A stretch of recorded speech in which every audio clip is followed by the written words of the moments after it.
My goodness, what a terrible night for Taylor Swift, man. A terrible night for Taylor Swift and everyone who used to think that that was an impenetrable, like they're all, we can make her a cultural icon. And there's no one who would stand up to Taylor and we can influence the culture that way. And Taylor's like, okay, I can be that for you. Strum my guitar, mean girl, but whatever. And everyone's all, boo. Boo! Her team is wigging out right now. Do you have any idea how bad of a month Taylor Swift has had? Do you guys actually understand how bad of a month it's been for her? Because we're not talking, oh, this is just like a blip on the radar. This is a really big deal, like a super big deal. And I know that because I watched how a certain someone who was running for a certain office that we've talked about all the time, but I can't talk about on this channel because, no one will see my video if I mention this early. So he walked into a bunch of stadiums that were cheering his name crazy. And that is an image you can't erase from the national psyche because people are like, oh, so, the box told me Taylor's the best and everyone loves her. Everybody loves Taylor Swift. And it's like, and in the Super Bowl that every single person on earth saw, she got booed. I thought everybody loves her. It's like, no. And here's the funny thing is, why did she get booed? Okay. Now we're going to talk about her team and her team's reaction to this and her team's reaction to a bunch of things that's happened recently. But here's the big question, guys. Why did she get booed? Tell me in the comments what you think right now, and then follow it up after I have laid out the actual 3 options, because there are 3 options for why she got, well, maybe 4, but 3 main ones, right? And by the way, if you have not subscribed to the channel yet, I would appreciate it if you would do that. I am currently fighting an internal battle with the platform that we are on right now, because when I talk about the current president, my reach gets absolutely obliterated. The only way for me to kind of combat that is when people subscribe to the channel, in the very few instances where if I talk about him, that video is shown to people. So if you are seeing this, please subscribe. It is very helpful. Now, so here's the deal. Okay, here are your 3 options. All right. Option number 1 is it was a bunch of Philadelphia fans, right? That's the story. Okay. That's the story that Taylor's PR team went with. It's a bunch of Philadelphia fans. That's why they booed Taylor. Okay. Now, I don't know, man. I'm looking at that crowd right now. I'm not seeing a sea of green. You know what I mean? Like, maybe I'm missing it, but let's just I don't know. Let me just expand my Super Bowl crowd. I'm looking at the picture, and if I had to pick which is more prominent, the color red or the color green in that stadium, I am not seeing a lot of green.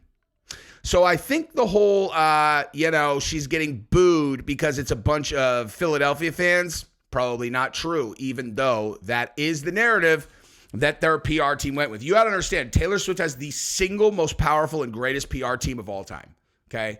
Or at the very least in current modern American history, okay? Like that, her team can call anyone, anytime, run any story, run cover. They want to get a quote in, they whatever. It is as simple as them texting anyone at any outlet, and they are going to put whatever they say out. So the story that they spun was it's a bunch of Philadelphia fans. Yeah, right. Okay. So that's option 1, but hopefully I did a pretty good job of just going ahead and nullifying that one, right?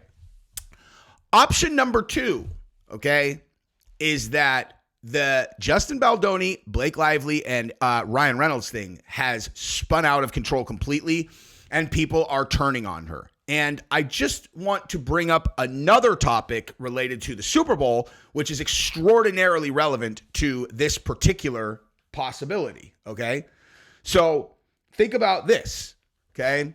Who did the Super Bowl halftime show? That would be Kendrick Lamar. And why did Kendrick Lamar get to the status that he was able to get booked for the Super Bowl halftime show?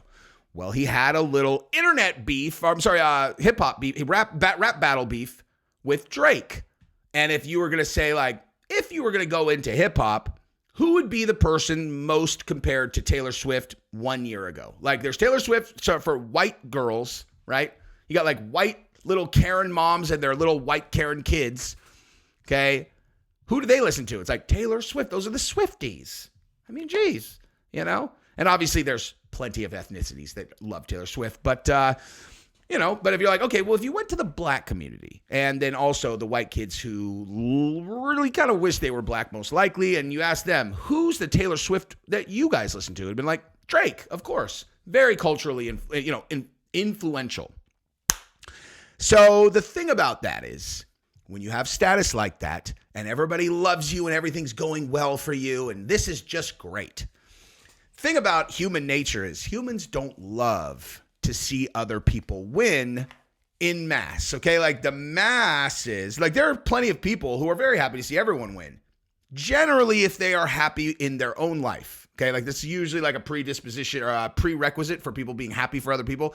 If they are unhappy with their own situation, that unhappiness gets projected onto everyone else who is winning and living a great life because they're upset that they're not, okay? I know this from personal experience because right now I want everybody to win. When I was in the bottom of the barrel as I considered it like a character flaw, but one that I think many majority of people share. I would look at people who were crushing it and I would be like, it's not like I was mad at them, but I wasn't super happy that they were doing that well while I was in misery. You know what I mean?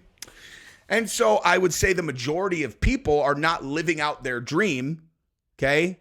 And so in the event that someone who is at the absolute pinnacle of success, all of a sudden there's a little chunk taken out of them, right? And they're bleeding just a little bit. And people are like, oh my God, they're bleeding. You got them wounded.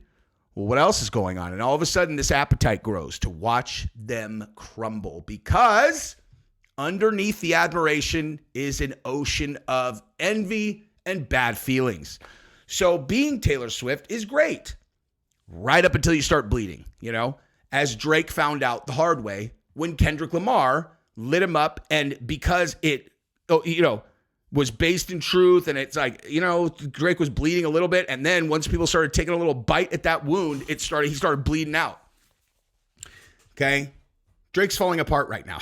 Okay. In case you guys haven't noticed, go look at some of his recent performances. They're still to sell out crowds, but that guy looks like he's been through a war. He is very unhappy right now. Taylor Swift is just on the front side of what could end up being a Drake thing if they do not plug this hole fast. Because what has been uncovered in this Ryan Reynolds and Blake Lively thing is that those two, specifically Ryan Reynolds and Blake Lively, are terrible people. Like, we're not like, okay, what's the right way to put this? Sometimes when scandals start for people publicly, right? It's like, I am a person whose business runs on people consuming my product, which is content that I put out, right? Or at least this part of my, business. And I know that I can take things that are like a kind of big deal and I can make them into a bigger deal if I wanted to, right? Because I think it'll make people more interested.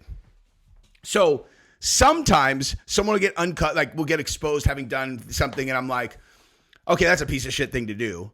And I could make it out like they're the worst person on earth, or I could just, kind of play up this particular thing and not completely nuke them. And I'll see other channels and people will literally nuke them like there's no coming back from this, or the worst person on earth, whatever. And I'm kind of like, whatever.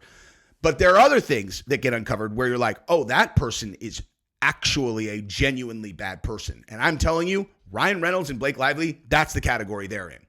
Now, when you look at what they've done here, it's insane. It's insane. Now, don't get me wrong. I'm not saying Justin Baldoni is like this saint. I know Candace Owens is playing the Justin Baldoni is a saint thing, but I think she's doing that intentionally because she wants everyone to see Taylor Swift and them the way that she does. And if you have not been watching Candace Owens' coverage of this story, you need to get on that. And you need to get on the Bridget McCrone one also because that is amazing as well. I actually can't really decide which one I like better. I like them both equally, which is 10 out of 10. But Blake Lively and Ryan Reynolds connected themselves to Taylor Swift on purpose, and then they went through then this whole thing with Justin Baldoni exposed exactly how elitist, disgusting bullies. They're terrible people. They tried to destroy his career, okay?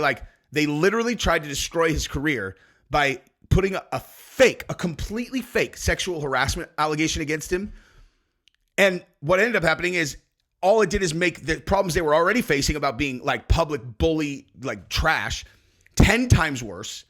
And it brought Taylor Swift into it because then it released all of the text messages and all of the messages that they had together. And it showed how much Taylor Swift was involved in this coordinated bullying effort against Justin Baldoni. Now, Justin Baldoni, in my opinion, I talked to Gabrielle about this weekend. I hadn't even put it on wax yet, but I'm going to tell you guys. The fact that, and I don't want to derail this whole, if you guys don't know about this story yet, just trust me, Taylor Swift is tied into a very, very bad bullying situation that she is trying to distance herself from frantically right now. It's not going to work. But Justin Baldoni, for those of you who do know, okay, the reason that that Reynolds and Blake Lively and Taylor Swift are cooked is because as soon as Blake Lively actually filed suit against Justin Baldoni, and she did that because she tried to make a sexual harassment claim without filing suit, and everyone's all, we don't believe you. Why would you have not filed a lawsuit? And they're elitist, and they think they're better than everyone, but they're not very smart. So they did file the lawsuit because they thought that would solve the little problem they were dealing with, and they didn't really think it through to the fact that it was like, we should probably look through our communications with Justin, because the second we file a lawsuit, he's going to be able to, what do you call it? Oh my God, you know what? Like, you get access to everything. That's scary. I need to get my brain checked. That is definitely a word that I know. I just can't source it right this second. Subpoena. Jesus. Subpoena all of that stuff, okay? So all the text messages, all the emails, all the voice memos, every single thing is going to come out. So maybe you should check that and just, hey, does this support the story you're telling, or is this the exact opposite of what you're saying? So when that happened and they filed the suit, he got access to everything. And there's so much dirt in here. They clearly did not think that through, right?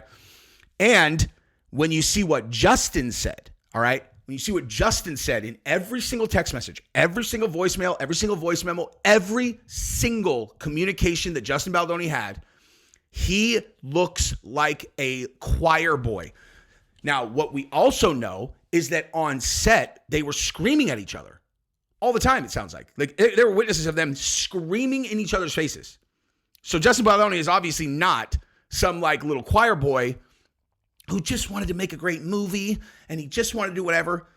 But somehow, every single thing that he ever put in writing or said into a phone makes him look like a choir boy. To the point where I said to Gabrielle, I'm like, I'm looking at this dude and I am no longer thinking anything other than, I think he's a fucking genius. That's like, this is not unintentional. I think that he's smart and saw this coming as a potential. And so everything he put in writing, he wrote it as if it was going to get read inside of a courtroom. And he said everything he said here. He talked as if it was going to get inside of a courtroom. Okay. They overplayed their hand. And now Taylor Swift is fucked. Okay. So that's one of them. Okay, there's going to be a certain level of fallout with Blake Lively, Ryan Reynolds, Taylor Swift. So that's like option number 2. Okay, that one, much more likely than option 1. Then you have option 3. And I think that this one probably sums the whole thing up as well as anything else. And that is, you have Donald Trump here and you have Taylor Swift here, you know? And so when you put one of them on the Jumbotron, as everyone knew was going to happen, the crowd is ready to show which team they're on because everyone's really excited to go, yep, we're with them. And so when the big guy was up, they went crazy. When she was up, they booed. And it's as simple as that. Okay? It would have been exactly the same if you would have put, Carl here. God, it drives me insane that I cannot say these names without reducing my reach. I'm not sure. Maybe this one will get through, because I've only said his name once, but I don't know. The person that was running against him, like if you put them on the screen and then you put him, I think it would have been exactly the same. I am with option 3, okay? I don't think the vast majority of people are paying super close attention to the the Taylor Swift's involvement in the Ryan Reynolds and, Blake Lively thing as much as like I am, because we kind of cover it. Could be wrong about that, but I think it's option 3, And I want to tell you, something else, dude. So Charlie Kirk had the single greatest tweet I've ever seen, maybe in history. Okay. Certainly in the last very long time. In the middle of the game, it was 34-0. Okay. You had already had the big guy on. You had already had Taylor Swift on. You got those crowd reactions and it was 34-0 Philadelphia. And he put up on X, he said, this game feels like a national exorcism. And I was like, that's exactly right. It's exactly right. We're in the middle of gutting USAID and all this corruption. We're in the middle of all of that, right? You've got, KC, which now represents that other establishment side because of Travis and Taylor and all that. And they got humiliated. And you have Philly, Philly is an American city right there, And you got them, hard-nosed, and the big guy. And it's just like, it's a beautiful thing. Now, problem, only poison pill left in that equation is that Kendrick Lamar seems to have not gotten the memo that his side, his group of people who look like him, cultural, that kind of thing, have been tricked by the side he thinks he's on into believing that all the historical stuff that he knows about, right, is somehow connected to the current guy, which is so stupid. It's like, listen.